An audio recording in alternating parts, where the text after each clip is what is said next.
My wife and I are blessed. We have 7 children, and we love them all. They're all our favorites. Each child we have is our favorites. And Beth was extremely special. She was kind, generous. She had like a really sweet and caring personality. She had this beautiful smile, like an inviting. She could make friends with basically any stranger on the street and get a smile or a laugh out of them.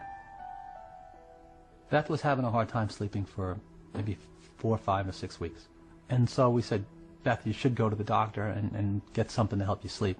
He said, okay, well, I'll try to give you something to lessen your anxiety, and it should help you sleep. Within 5 minutes, a 5-minute visit, he prescribed her Paxil. When I first saw Beth right after she went on the Paxil, she was different. Like, I felt like she was drugged.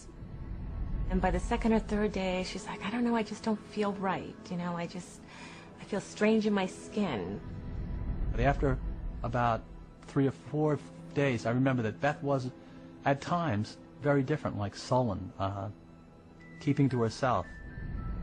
My mom and her were having dinner, and she said she didn't have any real emotion. Like, she kind of felt emotionally numb. She was like a different person. Like, she just seemed like she was under the influence of something. She didn't seem like herself. She seemed like she was tripping out. I talked to her on the phone, and she told me she didn't want to be there. And I was like, why don't you want to be there? She's like, I just don't feel like myself. I just feel like crazy. I just don't feel right. I truly believe that she was hallucinating maybe and going in and out of this psychotic state at this point. It seemed like she was melting down, like emotionally. She was becoming worse every day. I said, are you suicidal? I actually asked her. And she laughed at me. And she said, no, I would never do that. And I'm thinking in my mind, I'm just going to lay down next to her and I'll rub her head and I'll talk to her and we'll try to figure out what we're going to do because something's not right here. And my son Matthew was right behind me going upstairs. And when I got to the top of the stairs, I saw her hanging in the hallway. Then the police were all over the place and people were coming and going. And about 3 hours, 4 hours after my daughter died, one of my friends came over and said, you know, I was speaking to so-and-so, one of our other friends, and she said, oh, Beth must have been on Paxil. That's the only way she would kill herself. It just wasn't her.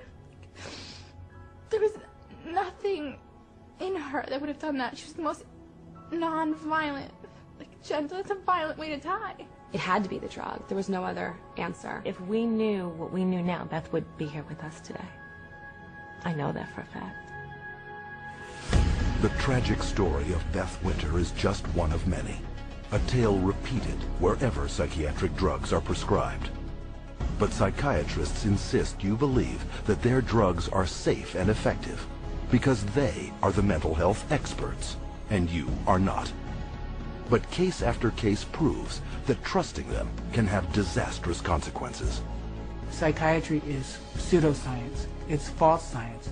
It cannot withstand rigorous review if people would just look at the evidence. If they help anyone, it's not worth the risk to the people that are harmed by them. They are betraying every customer they have. They don't know what they're doing, and we need to educate the public to use their feet.